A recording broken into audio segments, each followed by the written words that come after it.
hello लोगोफोर खुलुमबाय नोंथांमोनखौ आंनि बे बड' स्टुडेन्ट फेमिलि इउटुब चेनेलाव बरायना लाबाय आसा खालामो नोंथांमोना बयबो मोजाङै दं होननानै जोंहा दिनैनि भिडिअआ जागोन जाय बिथांमोना एमए एमएसc एमकम एमबिए एमसिए पिजि थार्ड सेमिस्टार फरायगासिनो दङ बिथांमोना माने अनलाइन एग्जामनि फर्म फिलआपखौ खालामनो हासिगोन दे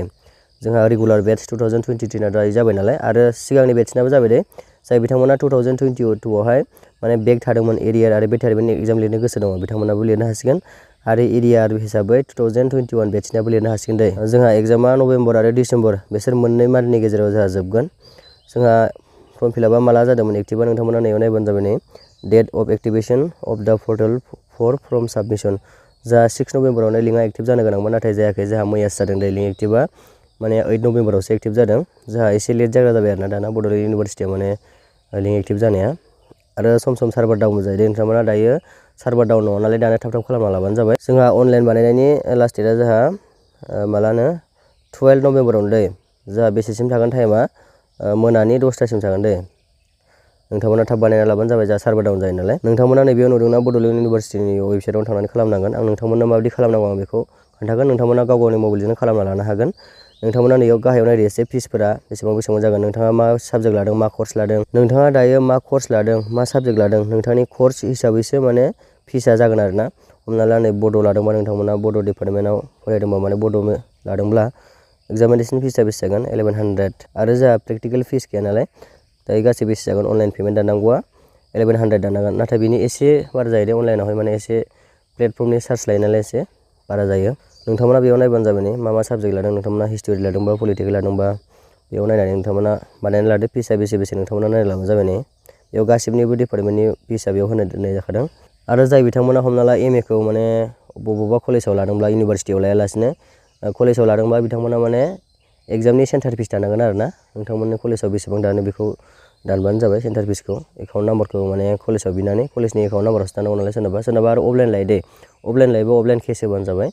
आरो अनलाइन लायोबा अनलाइनखौ दानना होबानो जाबाय हमनानै ला नोंथाङा दायो बड' डिपार्टमेन्टआव लादों नालाय बड'निया बेसेबां दानांगौ जोंहा 1100 बेखौ जोंहा मायाव दाननांगोन नैबे अनलाइन बानायनायाव दाननांगोन दे दा फर्म फिलआप खालामगोन ना बेयो माने इउनिभारसिटियाव थांगोन फैसाया नैबेयाव नायबानो जाबाय नै 1 नाम्बाराव होना दोननाय जादों student are directed to pay requested examination fees through the gateway जोंहा बड'लेण्ड इउनिभारसिटियाव थांगोन नालाय बेयो आरो नोंथांमोना नायबानो जाबाय जुदि अनलाइनखौ नोंथांमोना बानायखांनानै नोंथाङा कलेजावहाय जमा हैनांगोन दे फर्मखौ कलेजाव जमा हैनाय लास्ट डेटआ जोंहा माब्ला 30 नभेम्बरावनो दे जोंहाथ'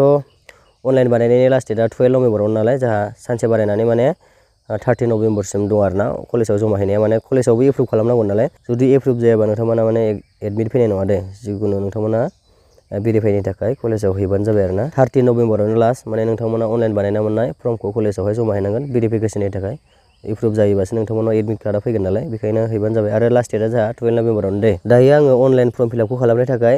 आंनि मबाइलनि क्रोम ब्राउजाराव फैबाय दे नोंथांमोनाबो जिखुनु जाया मोनसे ब्राउजाराव फैदो दायो आं सार्च बारावहाय टाइप खालामसै नोंथांमोननो आङो भिडिअनि डिसक्रिपसनावबो आं लिंकखौ होनो हागोन दे नोंथांमोना बेयाव थुनानैनो फर्म फिलआपखौ खालामनो हागोन दायो आं नैबे सार्च बारावहाय थुनोसै बेयाव थुनोसै आं बड'लेण्ड इउनिभारसिटि लगइन होननानै नोंथांमोनाबो थुदो बेबायदि थुनानै सार्च खालामदो बेबायदि सार्च खालामखांनायनि उनावहाय नोंथांमोना नैबे गोजौआव मोनसे अपसन मोनगोन बड'लेण्ड इउनिभारसिटि बेवहाय थुदो बेयाव थुनायनि उनावहाय बेबायदि इन्टारफेस खेवगोन बेबायदि इन्टारफेस खेवोबा नोंथांमोना नैबे गाहायाव जिखुनु जाया मोनसेयाव थुना होबानो जाबाय नैयाव नुदोंना नोंथांमोना नै बेबायदि जिखुनु जाया मोनसेयाव थुना होदो बिदि थुनायनि उनावहाय नोंथांनि इउजार आइडि आरो पासवर्ड बिदों नोंथाङा जुदि पासवर्डखौ बावबायब्ला बेयावहाय थुनानै माने फरवर्ड खालामनो हागोन दे बेयाव थुनानै नोंथांनि जिमेलखौ होनानै माने फरवर्ड खालामबाथाय नोंथांनि रेजिस्टार जिमेलावहाय पासवर्डआ फैफिनगोन आरोना नोंथांमोना माने पासवर्डखौ बावबायब्ला नोंथांमोना माने फरवर्ड खालामफिननो हागोन दायो आंनो इउजार आइडि आरो पासवर्ड मोननैबो दंखायो नालाय आं दायो बेखौ होनानै लगइन खालामनोसै दायो आं लगइन खालामबाय नोंथांमोनाबो लगइन खालामबानो जाबाय जा फर्म फिलआप खालामनाया सबसे इजि प्रसेस दे नोंथांमोना बयबो गाव गावनि मबाइलावनो खालामना लानो हागोन जेबो आपल'ड होनाङा जोंहा दायो आंना नै लगइन जाबाय नोंथांमोना अनलाइन फर्म फिलआपखौ सबसे इजि खालामनो हागोन दे जोंहा माने अनलाइन जेबो डकुमेन्टस आपल'डबो होनाङा नालाय जा पेमेन्टल' दानांगौ नोंथांमोना गाव गावनि मबाइलावनो खालामना लानो हागोन बेखौ दायो बेबायदि इन्टारफेसखौ नोंथांनि जिमेल नोंथांनि प्रफाइल नोंथांनि मबाइल नाम्बार गासिबो ओंखारफैजोब्बाय बिदि ओंखारफैनायनि उनावहाय नोंथांमोना नैबेयाव थुदो एग्जामिनेसनाव थुदो बे एग्जामिनेसन नुदोंना एग्जामिनेसनावहाय थुदो बेबायदि एग्जामिनेसनाव थुखांनायनि उनावहाय बेबायदि इन्टारफेसखौ होबाय नोंथांनि रेजिस्ट्रेसन नाम्बार नोंथांनि रुल नाम्बारा बेयाव ओंखारफैजोब्बाय नोंथाङा नैयाव थुदो गोजौसिन अपसनावहाय एग्जाम अपेनिं बेवहाय थुदो बेयाव थुनायनि उनावहाय बेबायदि इन्टारफेस फैगोन जोंहा नैबे एप्लाइनि अपसन ओंखारबायना नोंथांमोना बेयाव नायबानो जाबाय नै नोंथांमोना नै नायबानो जाबाय एकाडेमिक बेचआबो ओंखारबाय 2023-24 मा कर्स आंना माने एम ए नालाय मा क्लास 3rd सेमिस्टारनि दायो फर्म फिलापआ 3rd सेमिस्टार नालाय बेयाव ओंखारबाय रेगुलार आंना माने एरियार आरो बेटारमेन्ट नङा नालाय सेमिस्टार एग्जाम जोंहा बेयाव नायदो नै अपेनिं डेटखौ नायदो 6 नभेम्बरावनो अपेनिं जादों होननानै बेयाव खोन्थादों माने होमबाबो जोंहा अपेनिं जानाया मैयासो जादों दै 8 नभेम्बरावसो जादों जोंहा माला होनो लास्ट डेटआ 12 नभेम्बराव लास्ट डे नोंथांमोना दायो फर्म फिलाप खालामनो थाखाय नैबे एप्लाइआव थुदो दायो आं नैबे एप्लाइआव थुनोसै एप्लाइआव थुनायनि उनावहाय बेबायदि इन्टारफेस खेवगोन दै बेबायदि इन्टारफेस खेवबाथाय नोंथांमोना नायबानो जाबाय नोंथांनि माखासे डिटेल्सआ बेयाव ओंखारफैजोबखाबाय जेबो बेवहाय थुनांगौनि गोनांथि गैला नोंथांमोना नैबेयावल' थुदो medium in which you will answer your exam माने नोंथांमोना माबे मिडियामाव फरायो एसामिस बा एसामिस थुदो जोंहा बर'आबो माने इंलिसावसो गोलैखायो नालाय बर' मिडियामथ' जाखायाखै नालाय बेखायनो बे इंलिसाव थुदो इंलिसाव थुनानै नोंथाङा मा कलेजाव फरायो बे ओंखारफैबाय आंनि कलेजआ ओंखारफैबाय नोंथांनि एग्जामनि रुल नाम्बारा बेयाव ओंखारफैबाय दायो आं नेक्स्टआव थुनोसै बिदि थुनायनि उनावहाय बेबायदि साबजेक्ट सेलेक्ट खालामनायनि अपसन फैबाय दे नोंथांमोना बेयाव नायबानो जाबाय 3.1 3.2 3.3 3.4 3.5 जोंहा आंना दायो माने मोनबा साबजेक्ट दं नालाय नैयाव साबजेक्टखौ सेलेक्ट खालामसै नोंथांमोना थुनानै सेलेक्ट खालामबानो जाबाय दायो आङो सेलेक्ट वानावहाय बिदि थुबाय थुनानै आंना बड' नालाय जिखुनु जाया मोनसेल' ओंखारखागोन नैबे बड'आव थुबाय आङो बड'आव थुनायनि उनावहाय 3.1आवहाय मा पेपार दं ना पेपार टाइटेलखौ नोंथांमोना थुना नायबानो जाबाय नैयावहाय आं दायो थुना नायनोसै पेपार टाइटेला 3.1आवहाय मा गोलैयो जोंना लिटेरारि क्रिटिसिजम बे गोलैयो नालाय बिदि थुना नायबानो जाबाय नोंथांमोना कनफार्म खालामबानो जाबाय नंगौना नङा गोरोन्थिबो जानो हागौ नालाय बिदि थुनायनि उनावहाय आं दायो 3.2खौबो बिदि सेलेक्ट खालामसै 3.2आवहाय मा पेपारमोन जोंना टाइटेला सर्ट स्ट'रि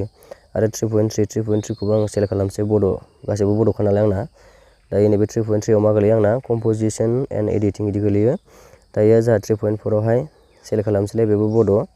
दायो 3.4आवहाय मा गोलैयो जोंहा नभेल गोलैयो दे 3.5खौ सेलेक्ट खालामसै बेबो जोंहा बड'आनो खिन्थु नैहाय नोंथांमोना सेलेक्ट खालामनांगोन दा बेखौ माब्लाबाबो गोरोन्थि मावनाङा नोंथांमोना माने खेबसे नायबानो जाबाय नोंथांमोना नैबे 3.5आवहाय सेलेक्ट खालामनांगोन दे साबजेक्टआ नोंना मा लादों अपसनेल 1खौ लादों ना अपसनेल 2खौ लादों जोंहा 3.5आवहाय मोननै साबजेक्ट दं नालाय अपसनेल 1 आरो अपसनेल 2 दङ बेखौ गोरोन्थि खालामनाङा दे नोंथांमोना बेवहाय सेलेक्ट खालामबानो जाबाय नैबेवहाय थुदो नोंथाङा अपसनेल 1खौ लादों ना 2खौ लादों जुदि 1खौ लादोंबा 1खौ होदो 2खौ लादोंबा 2खौ होदो नैबेयाव सेलेक्ट खालामदो दायो आं सेलेक्ट खालामसै नोंथांमोना बेयाव नायबानो जाबाय नै नोंथांमोना नैबे 1खौ लादोंबा 1खौ होदो 2खौ लादोंबा 2खौ सेलेक्ट खालामदो दायो नैयाव फरायदो 3.5आव जोंहा मोननै साबजेक्ट दं नालाय आं दायो comparative literature and translation studies आं बेखौ लादों नालाय आं बेखौ सेलेक्ट खालामसै नोंथांमोना हमना ला नैबे लिंगुइस्टिक्सखौ लादोंबा नैखौ सेलेक्ट खालामबानो जाबाय दायो आङो कम्पेरेटिभ लिटारेचार एन्ड ट्रेन्सलेसन स्टाडिसखौ लादों नालाय बेखौ सेलेक्ट खालामबाय बेखौ सेलेक्ट खालामनायनि उनावहाय माने आंना अपसनेल 1खौ लादों नालाय जाय बिथांमोना अपसनेल 2खौ लादों बेखौ थुबानो जाबाय दायो आं बेखौ थुखांनायनि उनावहाय सेभ एन्ड नेक्स्टआव थुनोसै दायो आङो सेभ एन्ड नेक्स्टआवहाय थुबाय बिदि थुनायनि उनावहाय बेबायदि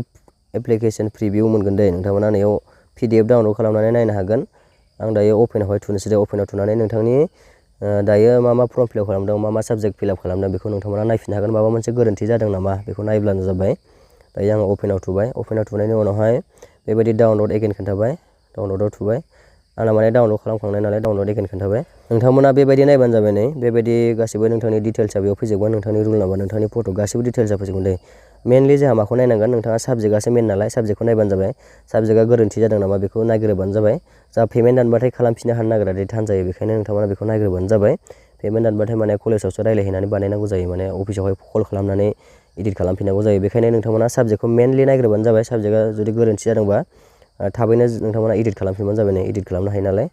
पेमेन्ट दाननायनि सिगांसो नोंथांमोना इदिट खालामनो हागोन दे दायो आंना गासिबो थिग जाजोब्बाय नालाय आं दायो पेमेन्टखौ दानहैनोसै आं दायो बेक खालामफिननोसै दायो आं पेमेन्ट दाननो थाखाय सेभ एन्ड नेक्स्टआवहाय थुनोसै दायो आं नैबे सेभ एन्ड नेक्स्टआव थुनोसै आंना गासिबो दायो थिग दंजोबो नालाय साबजेक्टफोरा माने अनलाइन बानायनायाव गोरोन्थि जायासै बेखायनो आं दायो पेमेन्ट दानहैनोसै पेमेन्ट दाननो थाखाय सेभ एन्ड नेक्स्टआव थुनोसै बिदि थुनायनि उनावहाय नोंथांमोना नैबेयाव पेमेन्टखौ नुबायना दायो जोंहा पेमेन्टखौ दाननोसै पेमेन्टखौ दाननो थाखाय नोंथांमोना नैयाव नायबानो जाबाय पेमेन्टआ बेसे दाननांगोन जा 1100मोन नालाय जोंहा नैयावहाय 25 माने चार्ज दानदों बेवहाय गासै बेसे जागोन जोंहा 1125 दाननांगोन नोंथांमोना पे एन्ड फिनिशआवहाय थुबानो जाबाय दायो नोंथांमोना पेमेन्ट दाननो थाखाय नैबे पे एन्ड फिनिशआव थुबानो जाबाय आं दायो बेयाव थुना होनोसै बेयाव थुनायनि उनावहाय बेबायदि इन्टारफेस खेवगोन बेयाव थुनायनि उनावहाय बेबायदि इन्टारफेस खेवबाय आरो नोंथांमोना नैयाव नायबानो जाबाय 1153.13 फैसा नोंथांमोनाव दानगोन दे गासै जोंहा बारायनानै एसिम जाबावबायसो नै 1153 फैसा दानगोन नोंथांमोना बेखौ दानबानो जाबाय बेखौ दाननो थाखाय नोंथांमोनाथ' गासिबनाबो Google pay PhonePe Paytm थाजोबो नालाय बेजों दाननो हागोन दे जोंहा सबसे इजि आं नोंथांमोननो खोन्थानि बेखौ दाननो थाखाय नोंथांमोना नैयाव श' अल अपसनाव बेयाव थुबानो जाबाय श' अल अपसनाव बेयाव थुबाय बेयाव थुनायनि उनावहाय एसे ओरै बोखोलांदो बोखानानै नोंथांमोना नै UPI आइडिजों दाननो हागोन दे नोंथांमोना गुगोल पेआव थांनानै नायबानो जाबाय गुगोल पे फनपे पेटिएम गासिबावबो UPI आइडि थायो नालाय UPI आइडिखौ थुबानो जाबाय नोंथांमोना नै ATM कार्डजोंबो दाननो हागोन नेट बेंकिंजोंबो दाननो हागोन दायो आं UPI जों दानगोन नालाय UPI जोंनो मोजांसिन नालाय जोंहा दाननो बेयाव थुबाय बेयाव थुनायनि उनावहाय नायदो नोंथांमोना मानि UPI जों दानगोन गुगोल पे जों दानगोनबा गुगोल पेआव थुदो फनपे जों दानगोनबा फनपे जों थुदो दायो आं गुगोल पे जों दानगोन नालाय नैबे गुगोल पेआव थुनानै होबाय दे जोंहा UPI आइडिया जाहैबाय नोंथांनि गुगोल पे फनपे पेटिएमावनो थायो दे बेयाव नायहैबानो जाबाय नोंथांमोना QR क'डनि खाथियावनो थाखायो नोंथांनि जिमेलनि नाम थागोन आरो @OKSBI सोरनाबा @OKHDFC ICCI बिदि थायो आरोना बिदिखौ नायनानै नोंथांमोना बेयाव थुफैबानो जाबाय आं दायो बेयाव थुना होनोसै आंनिखौ दायो आं आंनि UPI आइडिखौ थुखांबाय दे बिदि थुखांनायनि उनावहाय नैबे खाथियावनो नुदोंना नोंथांमोना नैबे भेरिफाइआव थुबानो जाबाय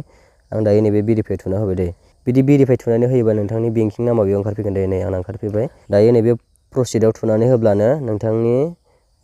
गुगोल पेनिखौ होदोंब्ला गुगोल पेआव फनपेआव होदोंबा फनपेआवहाय माने रिकुवेस्ट थांगोन मोनसे रिकुवेस्टआव नोंथांमोना पे अप्सन मोनगोन पेआव थुना होबानो नोंथांमोना डाइरेक्टहाय माने पे जाफैगोन आरोना नोंथांमोना डाइरेक्ट माने सायाव जाखांफैयाब्लाबो गुगोल पेनिखौ होदोंबा गुगोल पेआव थांनानै नायहैबानो जाबाय गुगोल पे एप सिङाव हाबनानै नायहैबानो जाबाय माने पे अप्सन ओंखारगोन बेयाव पेआव थुबानो जाबाय दायो आङो नैबे प्रसिडआव थुनोसै प्रसिडआव थुनानै होयोब्ला बेबायदि जागोन टाइम खारगोन दे बेवहाय नोंथांमोना नायबानो जाबाय नै जोंहा 14 मिनिट होनाय जादों पेमेन्ट दाननो थाखाय 14 मिनिट आखायाव टाइम होनाय जादों दायो बेखौ दाननो थाखाय आङो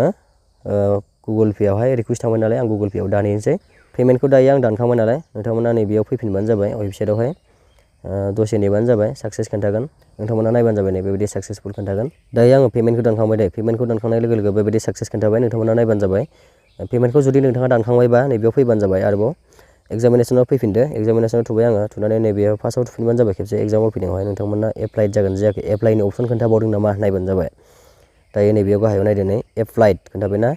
माने आंना एप्लाइआ जाखांबाय आरोना दायो आं नोंथांमोननो एप्लिकेसन फर्मखौ डाउनलड खालामना खोन्थानोसै दे नैबे एप्लिकेसनाव फैफिनदो नोंथांमोना एग्जामिनेसनाव थुनायनि उनावहाय मोनगोन दे बेखौ नैबे एप्लिकेसनाव थुदो बे थुनायनि उनावहाय बेबायदि इन्टारफेस खेवगोन नोंथांमोना नायबानो जाबाय माबे सेमिस्टारनिमोन नोंथांमोना नैयाव नायबानो नुगोन सिगांनिखौबो नुगोन दे नोंथांमोना नैयाव नायनानै डाउनलड खालामबानो जाबाय सिगांनिफोरखौबो नुगोन दे बेवहाय नोंथाङा एप्लाइ खालामनायखौ नायनानै बानायबानो जाबाय डाउनलडखौ दायो आं 3rd सेमिस्टारनिखौ खालामदोंमोन नालाय नैबेखौ नायबानो जाबाय आरो डेटखौ नायबानो जाबाय 9 नभेम्बर आं दायो 9 नभेम्बराव खालामदों नालाय दिनै बे एक्न'लेजमेन्टआवहाय थुबानो जाबाय डाउनलड एक्न'लेजमेन्टआवहाय आं दायो थुना होनोसै बेयाव थुनायनि उनावहाय बेबायदि इन्टारफेस होगोन दे डाउनलड एगेनावहाय आं थुबाय बिदि थुनायनि उनावहाय नोंथांनि एप्लिकेसननि QR क'ड ओंखारबाय नोंथांनि गासिबो प्रफाइल डिटेल्स नोंथांनि नाम प्रफाइल गासिबो ओंखारफैजोबबाय नोंथांनि साबजेक्ट ओंखारफैजोबबाय आरोना नोंथाङा बेसेबां पेमेन्ट दानदोंमोन बेयाव ओंखारफैजोबबाय आरो नोंथांमोना नैहाय सिगनेसार होनानै कलेजाव एबा इउनिभारसिटियाव जमा हैबानो जाबाय माने भेरिफाइ खालामो नालाय नोंथांमोना नैखौ नायबानो जाबाय दे प्रिन्ट आउट कपिखौ नोंथांमोना नैबे अनलाइन मोननाय फर्म नैबे प्रिन्ट कपिखौ नोंथांमोना कलेज बा इउनिभारसिटि बा डिपार्टमेन्टआव नोंथांमोना हैथारनांगोन दे माने बेखौ एप्रुभ खालामगोन नालाय बेबायदि एप्रुभ खालामबासो नोंथांमोना एडमिट कार्डखौ मोननो हागोन दे नोंथांमोना लास्ट डेटनि सिगां हैथारबानो जाबाय जोंहा अनलाइन बानायनाय लास्ट डेटआथ' जोंहा 12 नभेम्बराव नालाय आरो 30 नभेम्बरसिम बेखौ हैनो हागोन दे फर्म बानायना मोननायखौ